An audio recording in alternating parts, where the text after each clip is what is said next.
สบายดีพี่น้องตอนรับเข้าสู่ส่องคำลา USA เป็นยังไงเนาะพี่น้องอยู่ต่างบ้านต่างเมือง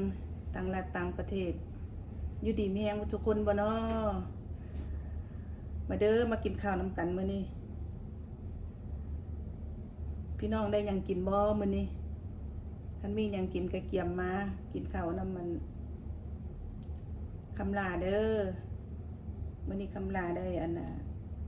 เอามากินข้าวเจ้าได้กินกับข้าวเจ้าแล้วก็มีอันน่ะพุงหมูลิ้นหมูขาหมูมากินกับแจ่วนี่ใส่หอมป้อมแจ่วหมักเผ็ดอันผงแล้วก็มีอันหัวผักบุ้งไฟแดงเป็นจังไดพี่น้องเบิ่งเป็นตาแซ่บอยู่บ่เป็นตาแซ่บก็หาข้าวหาน้ำมากินนำกันเด้อมันก็มีอันนั้นทอดไข่แบบละลาวเฮานี่แหละแบบทั่วไปหั่นน่ะมาเริ่มกินกันเลยบัดนี้นะ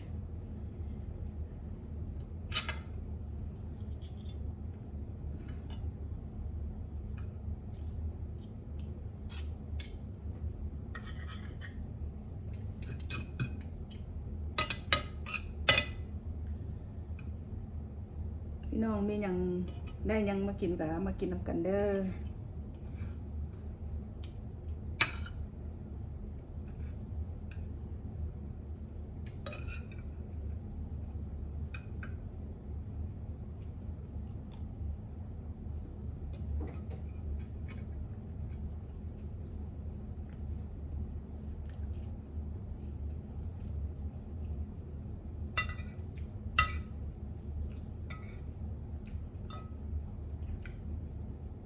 หัวผักบุ้ง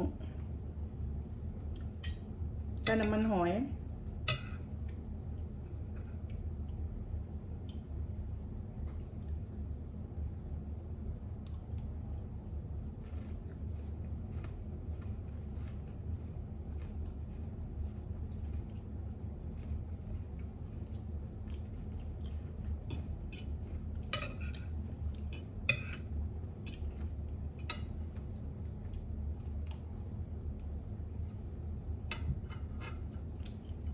สุดแซ่บได้พี่น้องเลย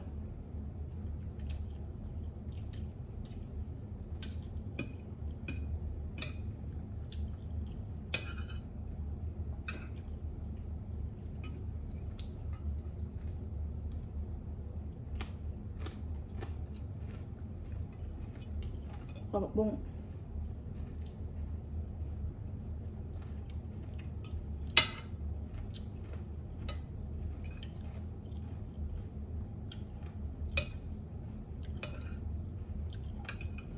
ผักบุ้งใส่น้ำมันหอยใส่กระเทียม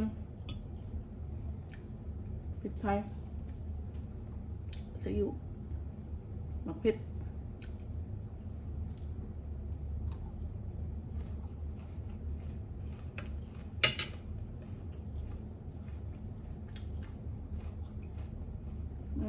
พุงหมูกับแจ่ว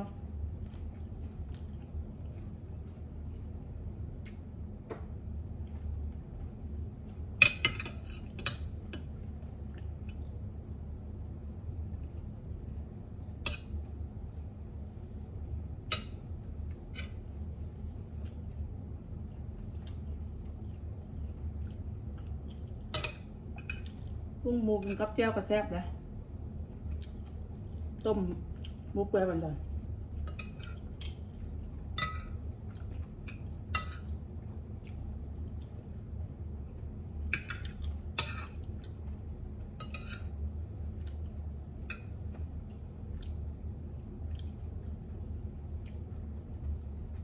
ผู้ใดได้ข้าวได้น้ำอย่างแล้วก็จะอาหารการกินมากินน้ำกันพี่น้องเลย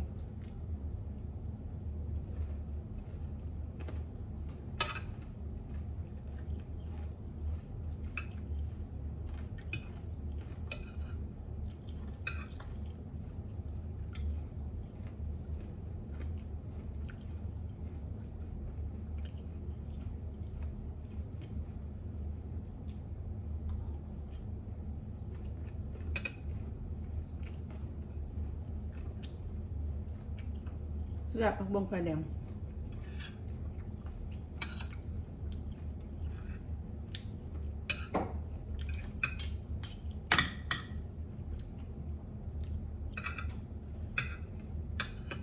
กินแจ่วเนี่ยแจ่วพริกผงนะใส่ทอดไข่กระแซบกัน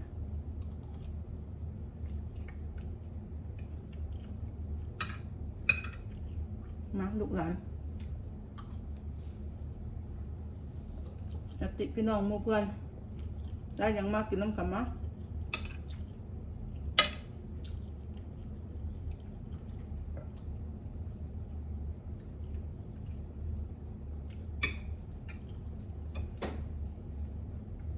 นี่ก็ลิ้นหมู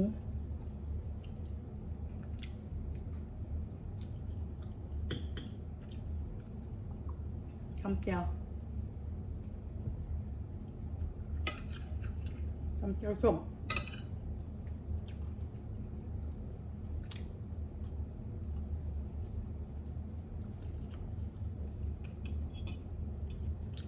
แจ่วพริกผงใส่หมักนาวหอมหมักนาว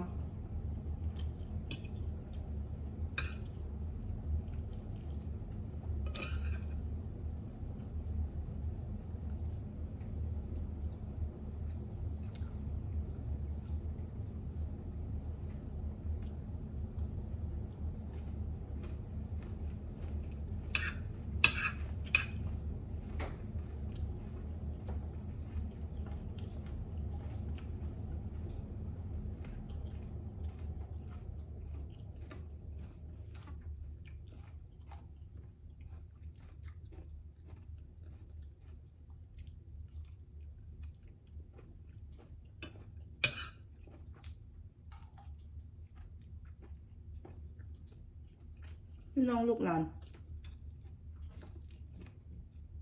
ได้หยังมากินบ้างมั้ยเนี่ย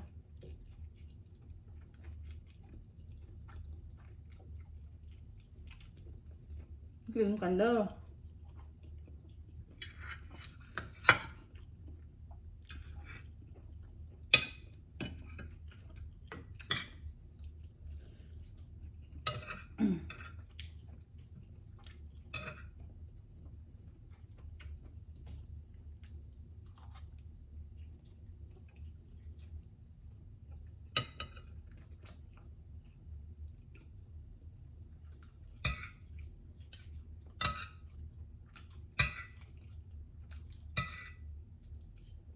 พอผักบุ้ง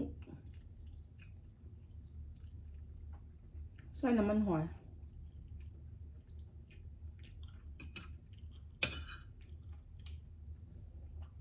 นี่ปลาหยักน้ำบอ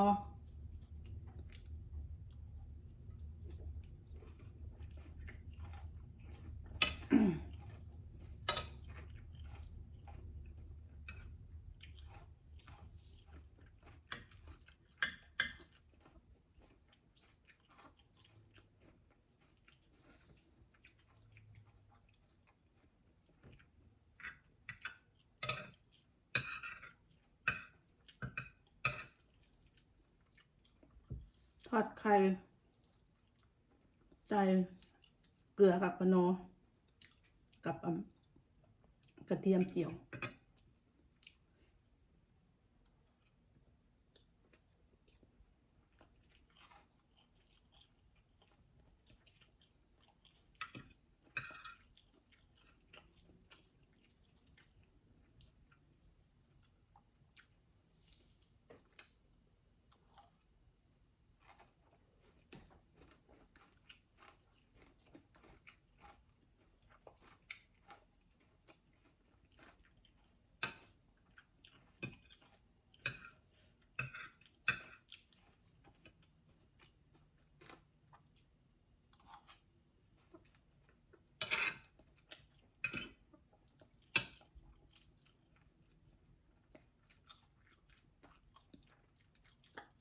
เป็นยังไงกินพร้อม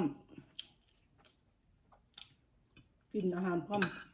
กับคำดาบแซ่บบอพี่น้อง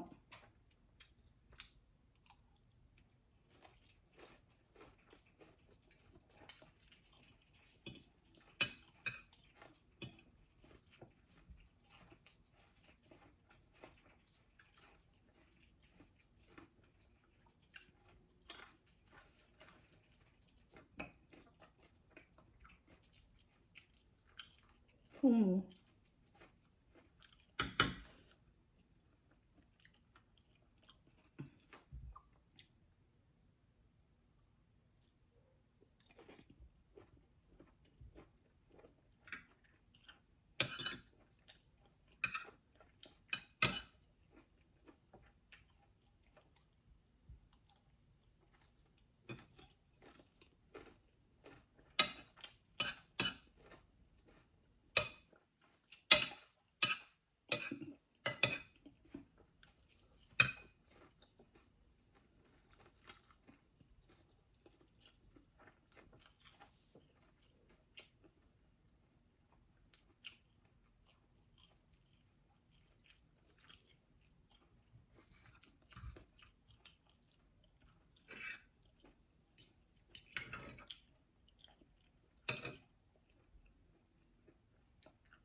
ลงไฟแดงก็แซ่บ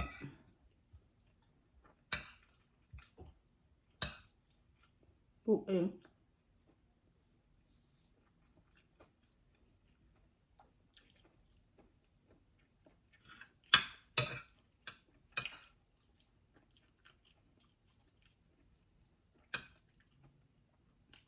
ปลูกเองอยู่หลังบ้าน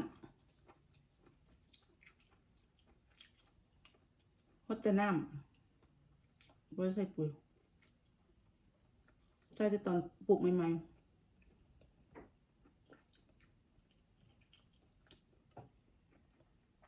พดจะน้ำมันก็งามอ่ะ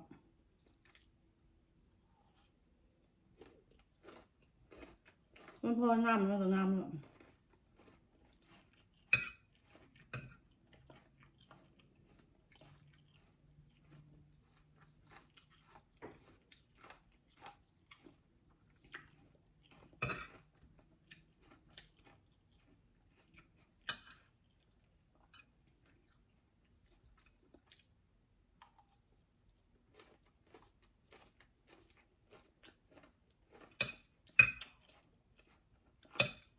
เอาปลูกเองปลูกเอง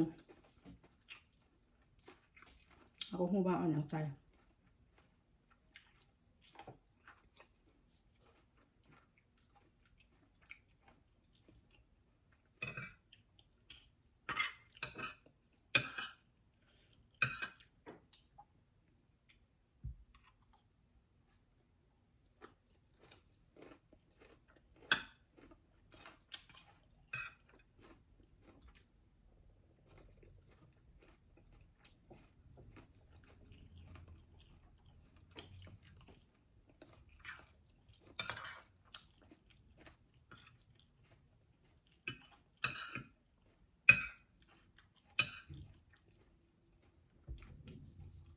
พี่น้องเลยข้างข่าวมาแล้วก็กดไลค์กดแชร์แด่เป็นกำลังใจให้คำลาให้ซ่อง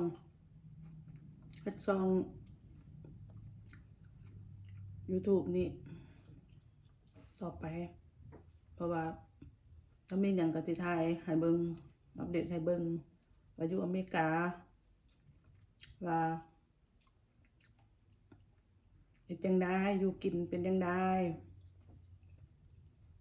ใส่มาใส่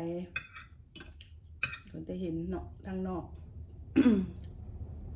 นี่นั่นบนหันบนนี้ก็สิซะผู้เคยเห็นแล้วก็บ่ว่าผู้บ่เคยเห็นนักติดพี่น้องลูกหลานในเมืองลาวบ่มึงเพื่อน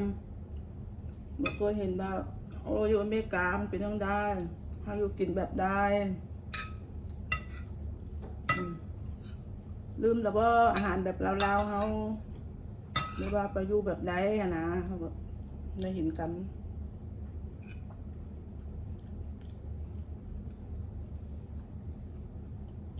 พี่น้องหรือหมู่ครูหมู่เพื่อนมาเห็นหรือว่าอยู่ไกลๆอยู่ทุกมุมโลกนั่นแหละเข้าใจแล้วก็ ผักความหักความแพงนี่เด้อมีหยังก็อดสาเบิ่งไปก่อนเพราะว่าก็หาก็เฮ็ด YouTube ใหม่เนาะ แล้วก็มีหยังก็ค่อยปรับค่อยปรุงก็ผิดพลาดอีหยังก็ขออภัยเด้อพี่น้องเอ้ยก็ให้เป็นกำลังใจให้กันมีหยังกดกับกดไปโลดกระดกกระดิ่งกดติดตามกดแชร์อิหยังก็ว่าไปแล้วพี่น้องมีหยังเบิ่งอันดีบ่ดีหยังก็ขอให้เบิ่งไปซะก่อนผู้ใดที่ว่าบ่มักคำลาก็ให้เปิดจิตเปิดใจเถอะบางเทื่อก็เนาะอดสาเนื่อนก็สิได้เห็นอันดีอันงามบ่นี่นั่นไปนำอยู่อเมริกาเนาะอันอยู่ต่างรัฐก็ว่าอันนั้นอยู่รัฐนั้นเป็นซั่นเนาะนี่น่ะอยู่รัฐนี้เป็นซีเนาะเนาะก็สิได้เห็นกันอันนี้ก็บ่ได้ออกไปลินไปเที่ยวก็มากินข้าวกินน้ำนำกันพอได้มีหมู่มีเพื่อนเว้าเนาะเป็นจังได๋ก็ฮักแพงกันเด้อพี่น้องเอ้ยความบ่แล้วก็ช่วยไลค์กดแชร์สำหรับคลิปนี้ก็อยู่ดีมีแรงทุกคนเด้อปราศจากโรคภัยไข้เจ็บวันนี้สบายดี